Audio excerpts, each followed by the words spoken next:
For the listener who's hearing this and thinks, oh, I might say filler words or filler phrases like the word like, or like the word or the word how about I try to practice for 3 days straight on always making a pause or rephrasing the same thing, but practicing a pause instead of a verbalized sound. And I think that'll help. Definitely. So, mine's gotten a lot better. Any other hacks like that I used like again. Any other hacks that you've learned along the way?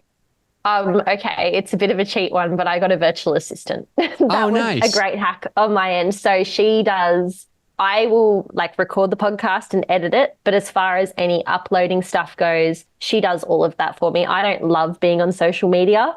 So once again, I'll make all the content, but she does all the posting, and that to me has been my greatest hack.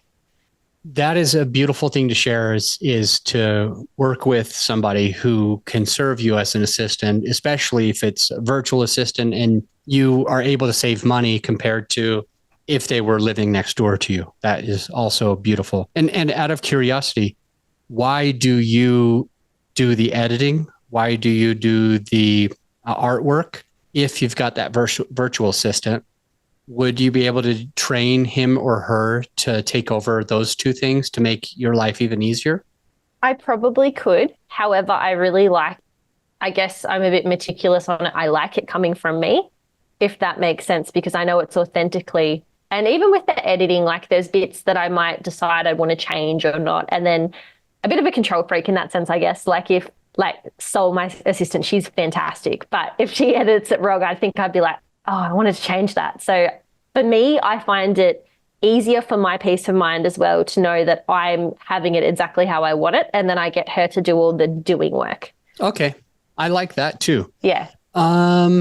Any tools that you use in podcast for automation or artificial intelligence in your process? It sounds like you do some of it your own. You've got your virtual assistant. Just curious if there's any subscriptions that you're part of or any automation tools or any other part of the process that you think will help a newer podcaster to be able to serve their audience easier?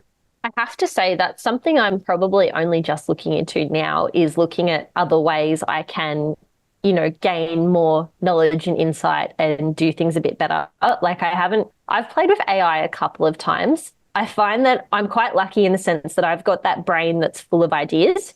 So I can quite easily come up with ideas and put it into, I guess, what I want to put it into. So I'm lucky in that sense. But I found that I spent the same amount of time typing into AI what I could already come up with. So for me, it was better to not. But I'm definitely looking into even now, resources on better ways to grow or other things you can consider doing. And Google's probably been my biggest friend. Is I will literally just Google stuff and then end up on people's blogs and just reading from completely random sources is probably my biggest thing that I do.